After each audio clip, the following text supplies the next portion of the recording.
नमस्कार, स्वागत है आपका खबर भारत 360 में। मैं हूं आपके साथ संजना चौधरी। मैं नरेंद्र दामोदर दास मोदी कुछ इसी अंदाज में मनोनीत पीएम नरेंद्र मोदी आज तीसरी बार प्रधानमंत्री पद की शपथ लेंगे। शपथ ग्रहण से पहले पीएम मोदी राजघाट पर पूर्व पीएम अटल बिहारी वाजपेयी के समाधि स्थल पर पहुंचे, जहां पर उन्होंने उन्हें श्रद्धांजलि अर्पित की। इसी के साथ ही उन्होंने वार मेमोरियल पर पहुंचकर भी श्रद्धांजलि अर्पित की। पीएम मोदी आज शपथ ग्रहण कर पहले प्रधानमंत्री जवाहरलाल नेहरू की बराबरी कर लेंगे, जो 3 बार देश के प्रधानमंत्री रह चुके हैं। विशेष अतिथि दिल्ली पहुंच चुके हैं। राष्ट्रपति भवन में तैयारियां भी अंतिम दौर में हैं। राष्ट्रपति भवन में आज शाम 7:15 पर शपथ ग्रहण समारोह होगा। राजधानी में वीआईपी मूवमेंट को देखते हुए कई रूटों को डाइवर्ट किया गया है। आज नरेंद्र मोदी तीसरी बार पीएम पद की शपथ लेंगे। ज्यादातर चर्चा इस बात को लेकर है कि नई कैबिनेट में कौन कौन होगा। दरअसल इस बार बीजेपी को पूर्ण बहुमत नहीं मिला है, इसलिए गठबंधन की सरकार में विपक्षियों की अहमियत काफी बढ़ गई है। सूत्रों की माने तो एनडीए की सहयोगी TDP, Janata Dal United JDU और जनता दल सेक्युलर समेत अन्य पार्टियों ने बीजेपी के सामने अपनी मांग रख दी है। हालांकि अभी तक ये सामने नहीं आया है कि किस दल को क्या पोर्टफोलियो मिलने जा रहा है। सूत्रों की माने तो गृह मंत्रालय, वित्त मंत्रालय और रक्षा मंत्रालय, विदेश मंत्रालय जैसे महत्वपूर्ण विभागों के अलावा शिक्षा और संस्कृति जैसे 2 मजबूत वैचारिक पहलुओं वाले मंत्रालय बीजेपी के पास रहेंगे, जबकि उसके सहयोगियों को 5 से 8 कैबिनेट पद दिए जा सकते हैं। भारतीय जनता पार्टी के पास कई प्रमुख मंत्रालय बरकरार रहेंगे।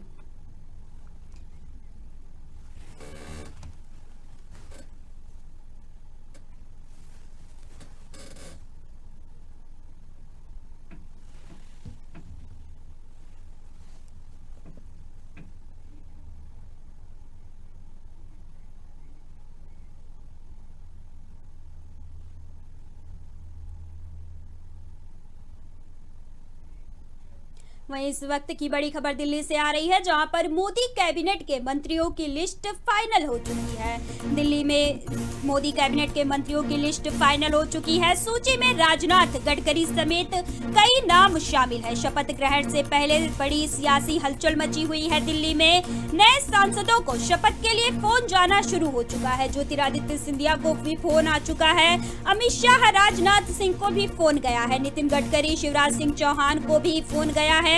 मोदी कैबिनेट के मंत्रियों की लिस्ट फाइनल हो चुकी है। अनुप्रिया पटेल, राम मनोहर नायडू को भी फोन गया है।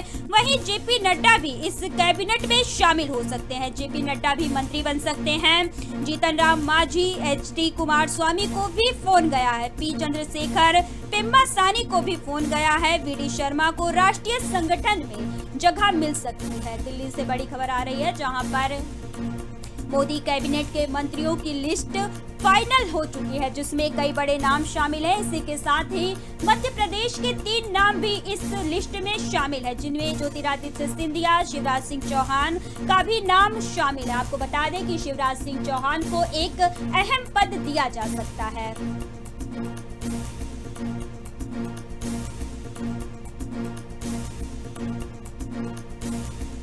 दिल्ली से बड़ी खबर हम आपको बता रहे हैं, जहां पर मोदी कैबिनेट के मंत्रियों की लिस्ट फाइनल हो चुकी है। सूची में राजनाथ, गडकरी समेत कई बड़े नेताओं के नाम शामिल हैं।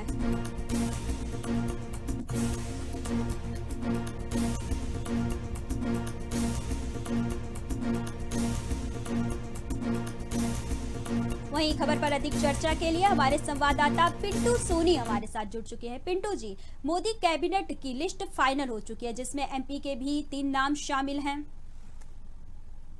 बिल्कुल संजना, मैं बताना चाहूंगा कि जो प्रधानमंत्री नरेंद्र मोदी है आज तीसरी बार प्रधानमंत्री पद की शपथ लेंगे पूरे मध्य प्रदेश में। हालांकि इस प्रधानमंत्री शपथ ग्राउंड में लगभग हमारे सूत्रों से जो हमको अभी खबर मिली है कि लगभग 63 मंत्री कैबिनेट मंत्री इस पूरे शपथ ग्रहण में समारोह में शामिल होने मतलब शपथ लेने जा रहे हैं।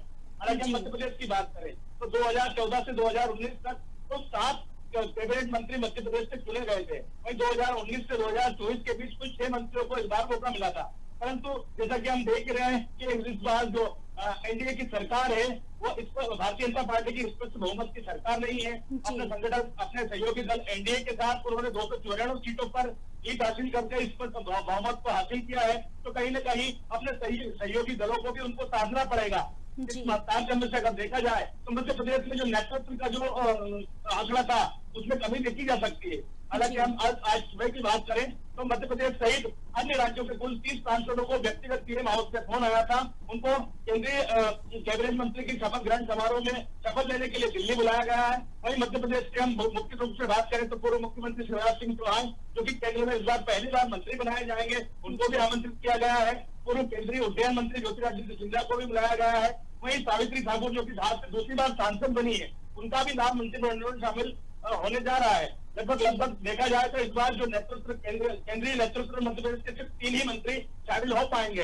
हालांकि देखा जाए तो यह जो मोदी की 3.0 की टीम है, 3.0 इसलिए क्योंकि दो बार लगातार मध्य प्रदेश 2 बार लगातार प्रधानमंत्री मोदी ने भारत के प्रधानमंत्री के गौरवशाली पद की शपथ ली है और आज तीसरी बार वो शपथ लेने जा रहे हैं। तो कहीं न कहीं एक हर्ष का माहौल भारतीय जनता पार्टी में है। हालांकि मध्य प्रदेश के नेतृत्व की बात करें तो यहाँ पर कुल 29 लोकसभा सीटें थी और इस बार भारतीय जनता पार्टी ने एकमात्र कमलनाथ के हाथ की जो सीट थी, जो कि सांसद नकुलनाथ थे, उनका भी खेमा खाली करके वहां से कांग्रेस को हटाकर भारतीय जनता पार्टी के प्रत्याशी को साबित किया है।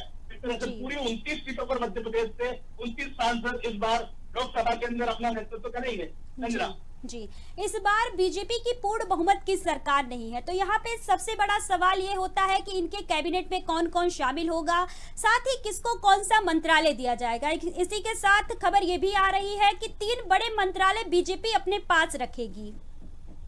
बिल्कुल संजना, जैसा कि हमने देखने आज में आया है कि इस बार अपने जो सहयोगी दल भारतीय जनता पार्टी को पूर्ण बहुमत हासिल करने में काफी मशक्कतें करना पड़ी, उसके बाद भी वह पूर्ण बहुमत हासिल नहीं कर पाई। तो अपने जो सहयोगी दल है उसमें मुख्य रूप से देखा जाए तो चंद्रबाबू नायडू है और नीतीश कुमार है। इनके खेमे के दलों ने भी उनको सहयोगी के रूप में मदद करके उनकी सरकार को बनाने का दावा कर रही है। हालांकि भारतीय जनता पार्टी जो मुख्य 3 पद है वो अपने पास रखेगी। हालांकि जो अन्य दल सहयोगी दल है उनको भी संतुष्ट करने के लिए कहीं न कहीं कैबिनेट नेट पे 5 से 6 मंत्रालय उनको देना पड़ेंगे।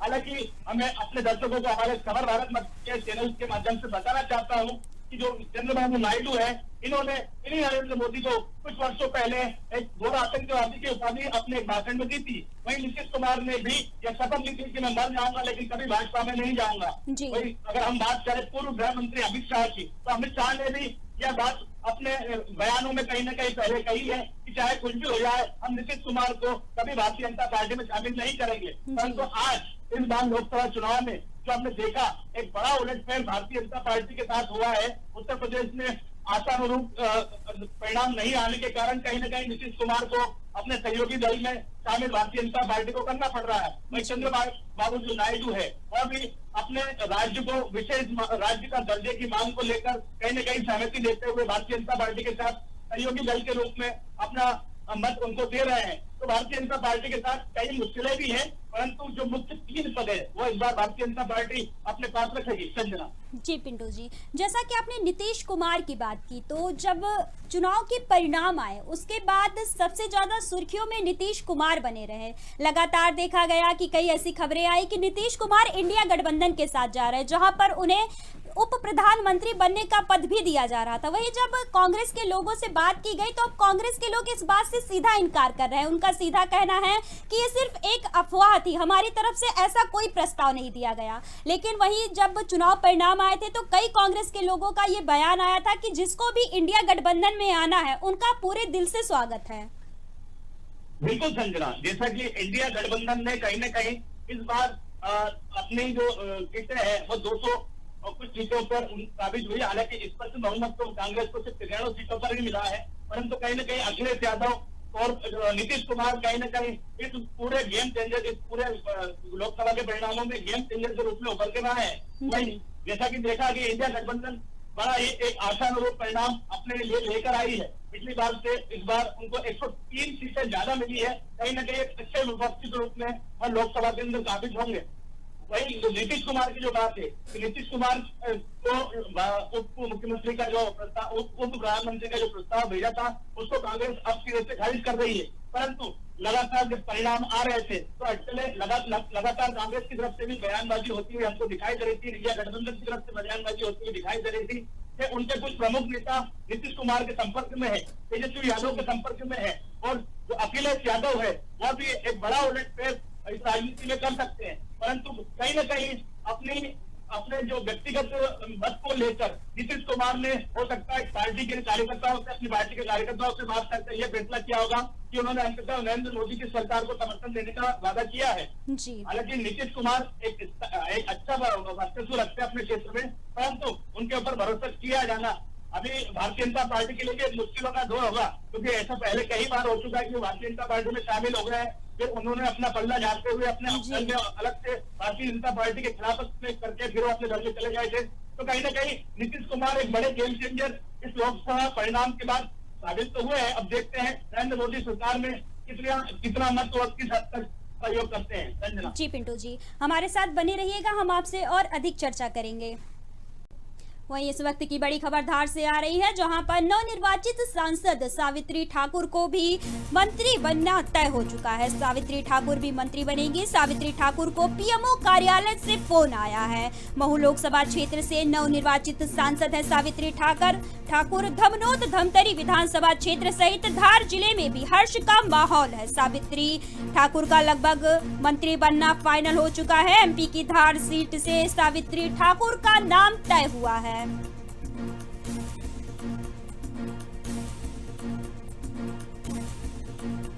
वहीं इसी पर अधिक चर्चा के लिए हमारे साथ संवाददाता नरेंद्र पवार जुड़ चुके हैं। नरेंद्र जी, सावित्री ठाकुर का नाम फाइनल हुआ है, उन्हें पीएमओ से फोन आया है, और क्या कुछ अपडेट है? पहले भी सावित्री ठाकुर सांसद रह चुकी है। पहले का टिकट काट दिया गया, तो उसके बाद फिर दोबारा उसका टिकट दिया गया। वह 2,18,000 अधिक मतों से विजयी हुई है। आज सुबह उनको पीएमओ कार्यालय से फोन आया है। हालांकि उनको मंत्री बनना लगभग तय लग रहा है, क्योंकि अगर बात की जाए तो आदिवासी नेत्री के रूप में सावित्री ठाकुर धार जिले मानी जाती विधानसभा धामनोद विधानसभा क्षेत्र में रहती है। अगर बात की जाए तो पूरे जिले में हर्ष का विषय यहाँ पर देखने को मिल रहा है। जी संजना जी। नरेंद्र जी, अगर हम बात करें सावित्री ठाकुर की, तो सावित्री ठाकुर का राजनीतिक इतिहास अब तक क्या रहा है, उनकी क्या छवि रही है जनता के बीच? जी, वह पहले जिला जनता अध्यक्ष भी रह चुकी है, सांसद भी रह चुकी है। इस बार फिर उनको सांसद का टिकट दिया गया था। वह भी 2,18,000 अधिक वोटों से जीती है। कहीं न कहीं अगर देखा जाए तो जिम्मेदारी मिलना तय है उनको।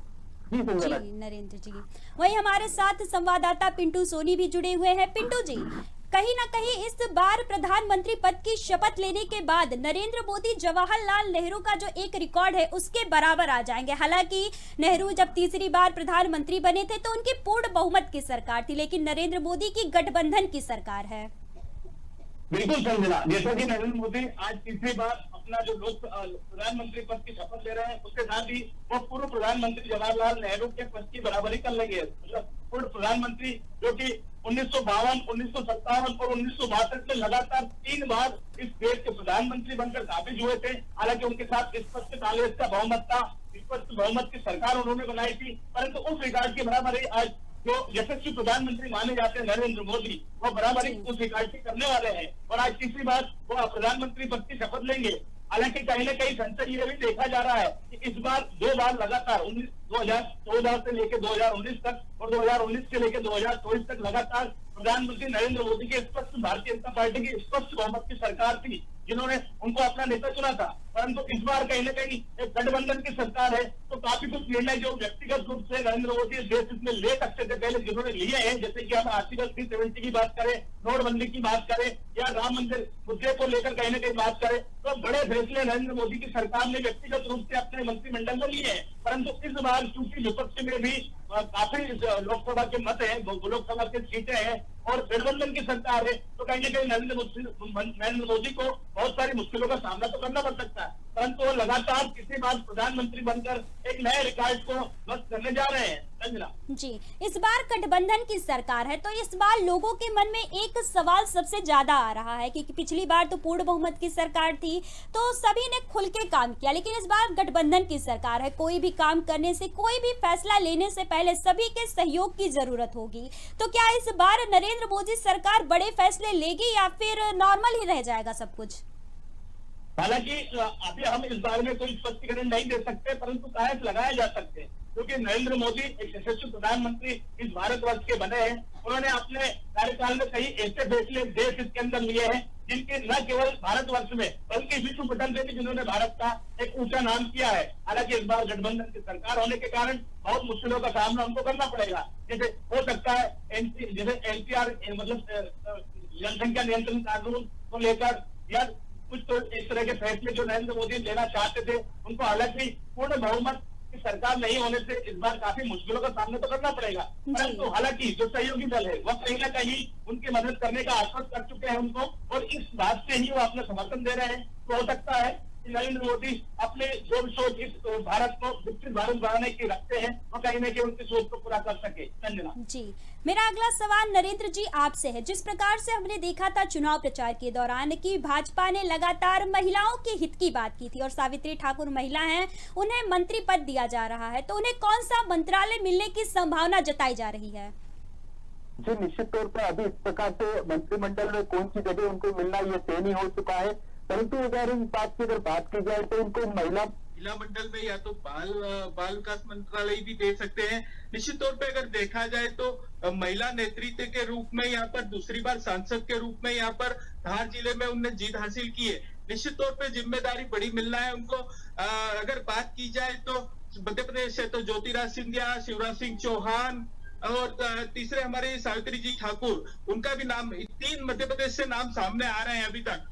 जी संजना जी नरेंद्र जी, जैसा कि हम देख रहे हैं कि एनडीए की इस बार गठबंधन की सरकार है जिसमें भारतीय जनता पार्टी के बाद टीडीपी और जेडीयू हैं जो सबसे बड़े पैमाने पर उन्होंने वोट हासिल किए हैं। तो अगर हम बात करें मंत्रालयों की, तो मंत्रालयों को लेकर लगातार देखा गया कि जो एक मतभेद है वो लगातार देखा गया, क्योंकि टीडीपी है, जेडीयू है, दोनों ने बड़े बड़े मंत्रालय मांगे, लेकिन भाजपा का कहना है कि वो बड़े मंत्रालय अपने पास ही रखेगी। जी, निश्चित तौर पे ये तो अभी क्लियर नहीं हो पाया है, क्योंकि अगर बात की जाए मंत्री पदों की तो आज वो शपथ लेंगे, उसके बाद उनके बंटवारा जो होता है उसमें देखना पड़ेगा कि अब इनको कौन सा विभाग का बंटवारा दिया जाता है। जी पिंटू जी, मेरा अगला सवाल आपसे है। जिस प्रकार से हमने देखा कि नरेंद्र मोदी ने पिछले 2 बार से काफी अच्छा काम किया है, इस बार उनकी गठबंधन की सरकार है, तो इस सरकार में क्या कुछ नए फैसले देखने को मिल सकते हैं? क्या कुछ नए अहम फैसले लिए जा सकते हैं? हालांकि संजना, नरेंद्र मोदी की जो चुनाव कार्यकाल में मतलब चुनाव के कार्यकाल में उन्होंने बहुत सारे अपने ऐसे एजेंडे रखे थे जिसमें उनको मध्य प्रदेश को एक मतलब मध्य प्रदेश से ही पूरे भारतवर्ष को एक विकसित राज्य बनाना है, न केवल सिर्फ अपने क्षेत्र में एशिया के अंदर बल्कि विश्व पटल पर भारत को एक सर्वोच्च स्तर दिखाने की जो मंशा माननीय नरेंद्र मोदी जी की है वो कहीं न कहीं इसको पूरा करने के लिए जाएंगे। परंतु चूंकि विपक्ष भी इस बार काफी मजबूत है और सोनिया गांधी विपक्ष की नेता के रूप में कांग्रेस से इस बार चुनी गई है, तो काफी कुछ मुश्किलें भी नरेंद्र मोदी के सामने होगी। हालांकि ऐसे जहां तक मैं समझता हूँ कि यह हमारा जो हिंदुस्तान है इसमें सर्वधर्म सद्भाव की भावना को रखते हुए नरेंद्र मोदी जी कुछ ऐसे फैसले लेंगे, मुझे नहीं लगता कि विपक्ष को भी उनके जनहित की जो फैसले हैं, विकसित भारत को बनाने की निर्माण करने के जो फैसले हैं उसमें कहीं ना कहीं जो अड़चने होगी। परंतु कहीं ना कहीं देखा जाए तो नरेंद्र मोदी की सरकार पिछले 2 कार्यकाल में जिस तरह से स्वतंत्र रूप से फैसले लिया करती थी उस तरह से फैसले नहीं ले पाएगी। संजना जी, अगर हम बात करें विपक्ष की, तो विपक्ष हालांकि पूर्ण बहुमत नहीं प्राप्त कर पाई है, लेकिन विपक्ष ने कड़ी टक्कर दी है एनडीए को। तो किस प्रकार से विपक्ष नजर आ रही है इस बार के सरकार में? हालांकि विपक्ष की हम बात करें तो इंडिया गठबंधन की बात करें, इंडिया गठबंधन इस बार जो आशा लोग अपनी जो आशाएं थी उस आशा से अच्छे परिणाम लेकर आई है। कहीं न कहीं राहुल गांधी की भारत जोड़ो यात्रा है, कहीं न कहीं उसके भी एक परिणाम इस लोकसभा चुनाव में हमको देखने को मिले हैं।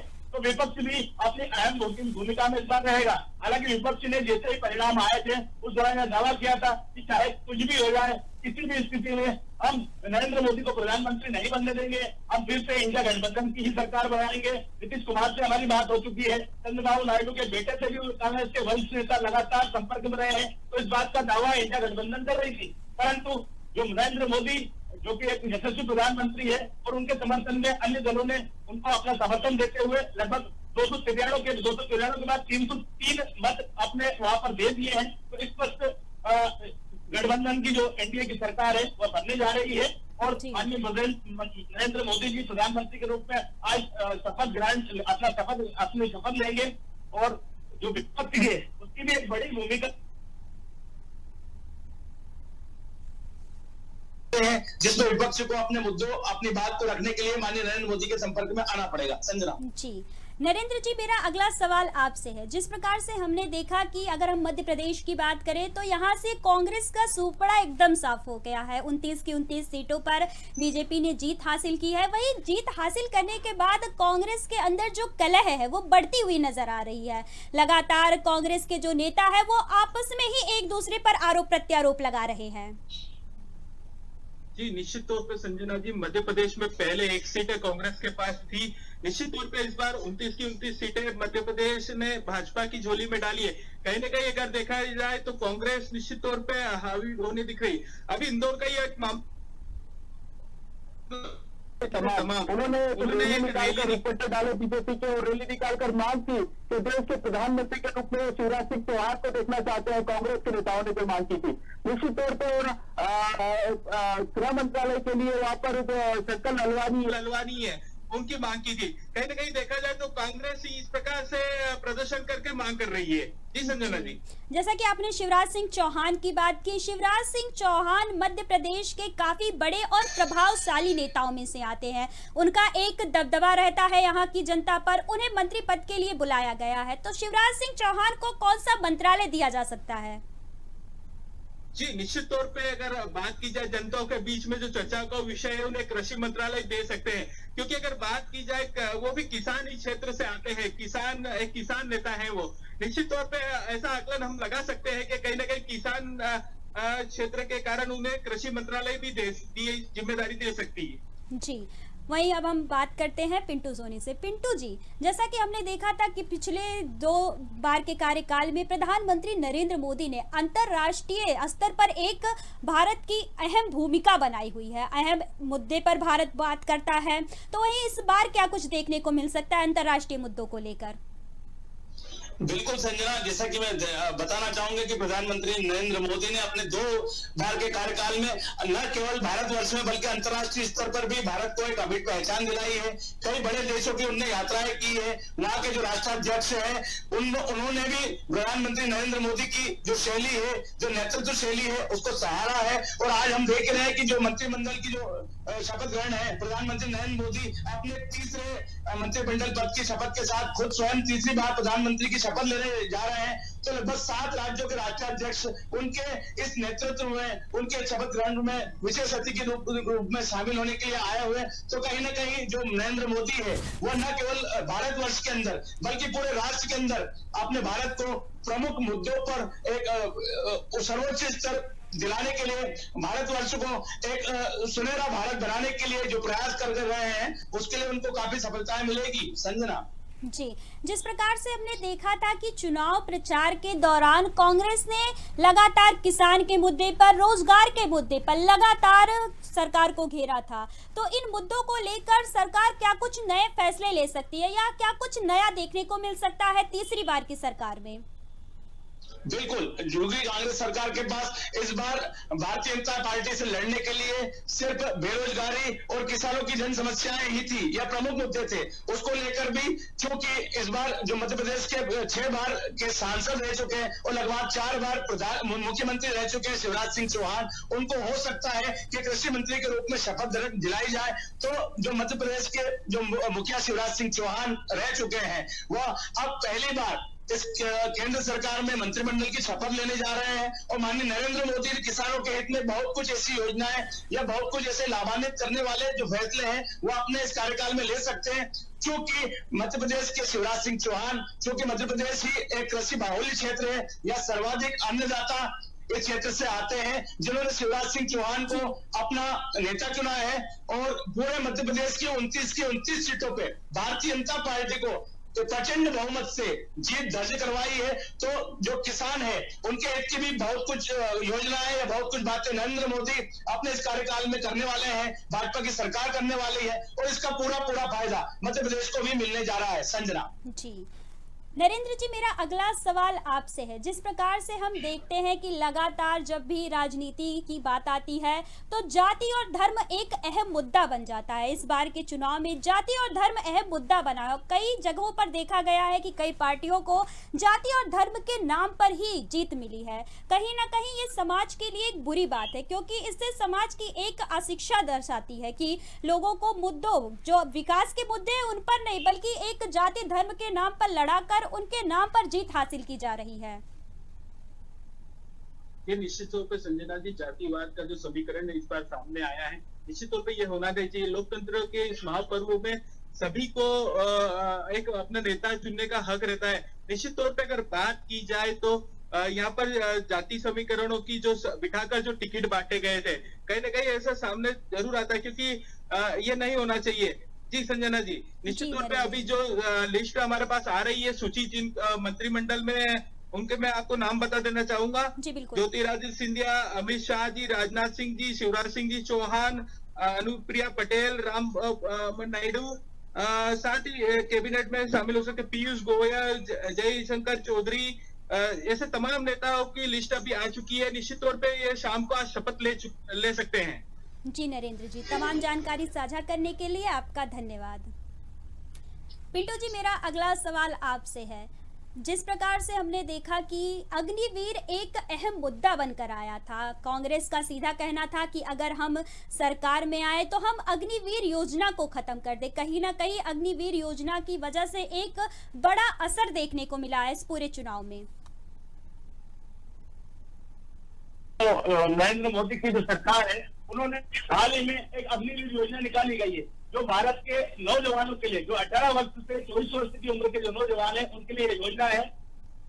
इसमें बकायदा उनको ट्रेनिंग देकर 4 साल का कार्यकाल दिया जाना है। उसके बाद एक बड़ा मानदेय उनको दिया जाता है, जिससे वो अपने आगे के आजीविका को सुचारू रूप से चला सके। तो कहीं ना कहीं नरेंद्र मोदी ने युवाओं को रोजगार देने के लिए एक अग्निवीर करके यह योजना निकाली थी। परंतु इस बार कांग्रेस का जो विपक्ष है, उसने भी एक बड़े रूप में घेराव किया है भारतीय जनता पार्टी का, कि ऐसी कौन सी सरकार है जो सिर्फ हिंदुस्तान के बेरोजगार युवाओं को 4 साल की ही नौकरी देना पसंद कर रही है। तो कहीं ना कहीं एक बड़ा विरोध कांग्रेस खेमे में इस अग्निवीर योजना को लेकर था, और उन्होंने कहा था, स्पष्ट रूप से कहा था कि यदि केंद्र में कांग्रेस की सरकार बनती है तो हम इस अग्निवीर योजना को शीघ्र ही बंद कर देंगे। हालांकि जो नरेंद्र मोदी की सरकार है, उसका अग्निवीर का एक फेज अभी कंप्लीट हो चुका है, और बहुत सारे युवा अपनी एक श्रेणी को पूरा करके इस देश की सेवा के लिए अग्रणी हो चुके हैं, समर्पित हो चुके हैं, और उनको अपना न केवल सिर्फ 4 साल, हालांकि वो 4 साल इस देश की सेवा करने के बाद अपने व्यक्तिगत जीवन को सुचारू रूप से चला सके, उसके लिए भी नरेंद्र मोदी सरकार ने काफी कुछ बड़े फैसले लिए हैं, बड़ी योजनाएं बनाई है। और कहीं ना कहीं विपक्ष को, कांग्रेस को यह योजनाएं रास नहीं आ रही है, और बोखलाई कांग्रेस हमेशा ही इस अग्निवीर योजना को बंद करने का प्रयास करने का दावा कर रही है। संजना जी, जिस प्रकार से देखा गया कि लगातार विपक्ष को कई मुद्दों पर घेरा गया, कहीं ना कहीं यही मुद्दे रहे हैं जिनकी वजह से भाजपा का जो 400 पार का नारा है वो धरा का धरा रह गया। देखा जाए तो भाजपा 300 पार भी नहीं कर पाई इस बार। बिल्कुल संजना, हालांकि जो नरेंद्र मोदी सरकार के जो खेमे के जो मंत्री हैं, या बोला जाए कि जो भारतीय जनता पार्टी के कद्दावर नेता है, इस बार लगातार अब की बार 400 पार भारतीय जनता पार्टी की बनने जा रही है सरकार का दावा करती आ रही थी। परंतु जो स्थानीय कुछ ऐसी जन समस्याएं थी, स्थानीय ऐसे मुद्दे थे, जिनको जो लोकतंत्र के अंदर हर आदमी को अपनी समस्याओं को जिनने देखा है, उन्होंने मुद्दों से हटकर इस बार लोकसभा में मतदान किया। हालांकि मैं मध्य प्रदेश की बात नहीं करूंगा, मैं राजस्थान की बात नहीं करूंगा, मैं गुजरात की बात नहीं करूंगा। इन्होंने तो स्पष्ट बहुमत देकर भारतीय जनता पार्टी की सरकार, लोकसभा भारतीय जनता पार्टी की सरकार बनाने में अपना अपूर्ण सहयोग दिया है। परंतु अन्य राज्यों की हम बात करें, या सीधे से तौर पर हम बात करें, इस बार जो अहम मुद्दा था राम मंदिर का, राम मंदिर के मुद्दे पर भारतीय जनता पार्टी ने एक बड़ा मुद्दा बनाकर इस बार लोकसभा का चुनाव लड़ा था और उसी के ऊपर वो दावा कर रही थी कि आपकी बात 400 पार, परंतु वहां पर वो नेटवर्क फेल हो गया क्योंकि भारतीय जनता पार्टी का इस बार पूरा फोकस दक्षिण क्षेत्र में ही रहा। उन्होंने चूंकि उत्तर प्रदेश में अयोध्या के अंदर लाला राम लला का जो मंदिर का निर्माण इस बार किया है, तो कहीं ना कहीं उनको आशाएं थी कि मुख्यमंत्री योगी जैसा वहां पर मुख्यमंत्री है और वहां पर तो उनको निश्चित रूप से जीत मिल ही जाएगी, और उन्होंने वहां पर फोकस कम करते हुए इस बार दक्षिण क्षेत्र में अपना फोकस दिया। हालांकि उनको उड़ीसा में अच्छा बहुमत मिला है कहीं ना कहीं, तो परंतु विपक्ष को भी एक मौका मिल गया कि 400 पार नहीं मिल पाई भारतीय जनता पार्टी को सीटें, तो विपक्ष भी कहीं ना कहीं खुश है। हालांकि विपक्ष के जो लोग हैं, इंडिया की जो गठबंधन की जो सरकार के जो लोग हैं, इंडिया गठबंधन के जो लोग हैं, वो कहीं ना कहीं इस बार इस बात से दुखी नहीं है कि उनकी सीटें कम आई, लेकिन उन्हें वो इस बात की खुशी मना रहा है कि भारतीय जनता पार्टी का जो 400 पार का जो वादा था, जो दावा था, वो इस बार खारिज हो गया है। आम जनता ने उसको नकार दिया है और भारतीय जनता पार्टी को कहीं ना कहीं 242 के आंकड़े पर लाकर व्यक्तिगत सीटों पर लाकर खड़ा कर दिया है। हालांकि भारतीय जनता पार्टी अपने अन्य सहयोगी दलों के वजह से आज तीसरी बार लगातार भारतवर्ष में अपनी सरकार बनाने जा रही है और जो विपक्ष के रूप में जो इंडिया की गठबंधन है वह खड़ी है, परंतु कहीं ना कहीं उनको इस बात की ज्यादा खुशी है कि इस बार जो भारतीय जनता पार्टी जिन अहम मुद्दों पर चुनाव लड़ी थी, उन अहम मुद्दों को आम जनता ने दरकिनार करते हुए जो मुख्य समस्या है, जो मुख्य जरूरतें हैं, उनके आधार पर मतदान किया है। संजना जी पिंटू जी, हमारे साथ जुड़ने के लिए आपका बहुत बहुत धन्यवाद।